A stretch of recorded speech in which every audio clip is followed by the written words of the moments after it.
Bonsoir, bon. Voilà. Hamburger. Est-ce poivré? Tu veux voir l'écran? Bah regarde. Première étape ici à Black Fahrenheit. Donc, est-ce que tu connaissais le concept? C'est une première pour moi en fait. Je découvre, mais l'équipe m'a bien expliqué. Et bah du coup maintenant je sais très bien ce que c'est et j'apprécie ce genre d'initiative.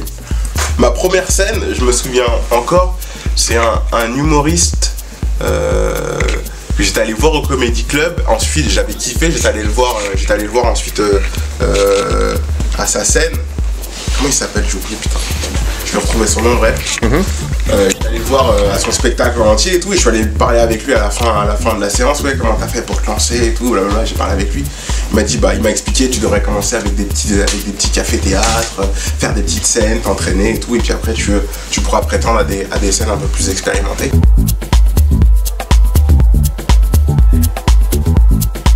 Quand tu parles des sapeurs, forcément c'est mon vécu. Parce que tu es un sapeur, toi, tu te définis? Non, parce qu'on a tous eu un oncle sapeur, tu vois. Un sapeur qui venait au mariage et venu en fluo. Avec une veste en fémur de singe. Des chaussures qui ne sont pas accordées. Mais selon lui, il a le style, tu vois. Mais tu dis selon lui, ça veut dire que toi, tu n'es pas d'accord. Ah, des fois, j'étais pas du tout d'accord, non. Il y avait des vraies fautes de goût. Mais ce qui était beau à voir, c'est que lui, il assumait, tu vois. Il était confiant. Donc oui, oui, forcément, il y a beaucoup de vécu. Après, il y a des... Pour partager, pour passer un bon moment, se restaurer, se détendre, réseauter, mais on est là aussi pour découvrir de nouveaux profils, des personnes qui font des choses et effectivement dont le parcours est très très intéressant. Donc ce soir, on a la chance d'avoir avec nous un jeune profil qui cartonne partout, on le voit vraiment partout, sur les réseaux sociaux. Il a une vraie communauté sur internet et aujourd'hui il vient nous parler de ce qu'il fait en tant qu'humoriste comédien. Alors je vais vous demander d'applaudir très très fort s'il vous plaît Dikosh qui est avec nous, un tonnerre d'applaudissements pour Dikosh s'il vous plaît. Alors bien sûr on doit en savoir plus sur toi. Déjà raconte-nous comment il fut tombé dans le métier de la comédie, dans cet univers.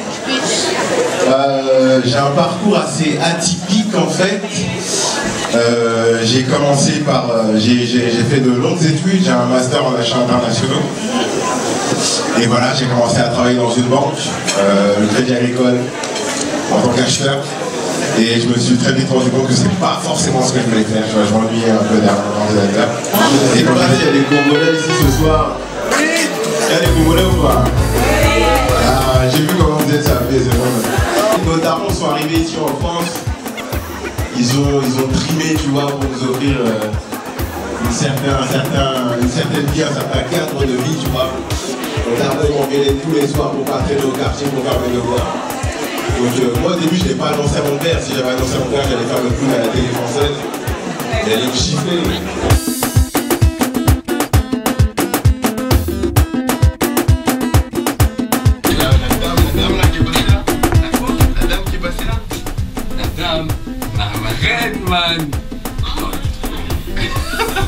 C'est dangereux, hein. Du chocolat, il est tombé amoureux du chocolat, c'est officiel, il aime le chocolat. C'est dangereux, c'est quoi?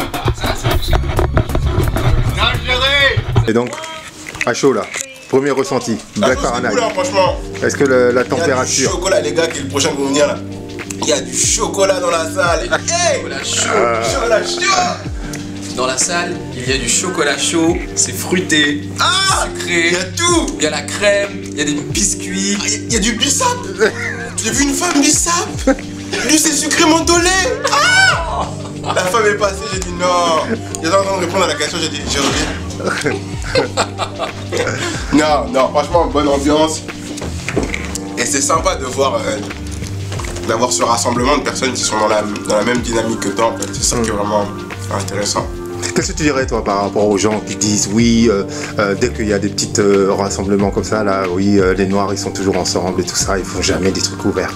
Et quand tu vois ça? C'est pas vrai, faut rien leur dire. Faut travailler en secret comme ça.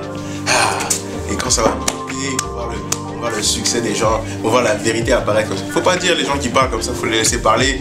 Et faut travailler seulement. Et c'est le travail qui doit parler. Je me sens métis, tu vois. Franchement métis, tu vois. L'enfant mignon, l'enfant clair. Un métissage naturel, quoi.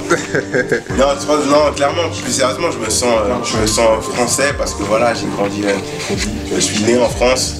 J'ai grandi en France, c'est une culture occidentale. D'accord. Mais je me sens aussi pleinement congolais parce que mes parents sont congolais. RDC, Brazza RDC, naturellement, Brazza. C'est quoi Brazza? Doucement, hein. T'es filmé là. Non, Congo avec un K. Un K, le royaume. Hein. Comme mes parents, donc voilà. Donc j'ai à l'extérieur, j'étais dans cette culture occidentale, mais à la maison, c'était à la maison avec la famille, c'était kin, tu vois. C'était kin. Nos parents n'avaient pas toutes les clés en fait de ce pays. Nous on les a. Nous on les a parce qu'on a grandi ici, on a notre culture. Et oui quoi, voilà quoi, les choses avancent, on est organisé. Notre génération, j'espère, enfin j'ai l'impression de sentir qu'il se passe quelque chose. Actuellement, autant. Oui, notre génération. Ah oui, ça peut être. Ça fait toujours plaisir et tout, tu vois. Quand tu vois des gens, parce que c'est des fans, tu vois après la fin pour demander une photo. Ouais. Ça fait plaisir parce que nous on est derrière nos ordi, à bricoler, à faire des montages, à gratter le papier et tout. Voilà, là tu vois de vraies personnes et tout, tu prends des photos avec eux, on se touche, on échange, c'est plus du virtuel, c'est réel. Est-ce que ça c'est un truc important pour l'artiste? Mais ça n'a pas de prix, gars. C'est notre première rémunération. Au début, on commence, on n'a pas de thune. Pas de thune, clairement, on fait pour le kiff. Et la seule vraie rémunération, c'est les personnes qui viennent te voir en off après te dire, déjà un rire en live, et les personnes qui viennent te voir après en off te dire, ouais, j'ai kiffé. Ils veulent te prendre une photo, continue, c'est ça. Alors, dernier mot à toi pour cette petite après-midi, enfin petite soirée. Qu'est-ce que tu dirais si tu avais fait un résumé? Black Fahrenheit, un nom composé, un mot valise, je sais pas comment l'appeler, mais à retenir en tout cas parce que derrière ce concept de deux mots composés là, il y a un vrai truc, il y a des gars, il y a des hommes d'affaires, il y a des entrepreneurs, des artistes, il y a plein de gens dans la diaspora qui ont qu'une seule volonté, c'est de faire avancer les choses. Donc voilà, à retenir Black Fahrenheit, venez et sachez que les choses avancent et on n'a qu'une seule envie, on a faim, nous on est là, on a faim et on sait que les choses vont changer. Obama président. Avec Pharaon, un petit équilibre ou pas? Yeah. Faut me faire... Tu veux équilibrer la zone? Équilibre de ce côté, moi j'équilibre de ce côté-là. 1, 2, synchronisation des équilibres. Yallah. Équilibre. Tu vois, il a synchronisé la zone, j'ai synchronisé. Vous êtes en paix, partez en paix. C'est la procédure. Alléluia, amen. Toute la semaine j'ai fatigué mon dos. Métro boulot, bendo na bendo. Toute la semaine j'ai fatigué mon dos.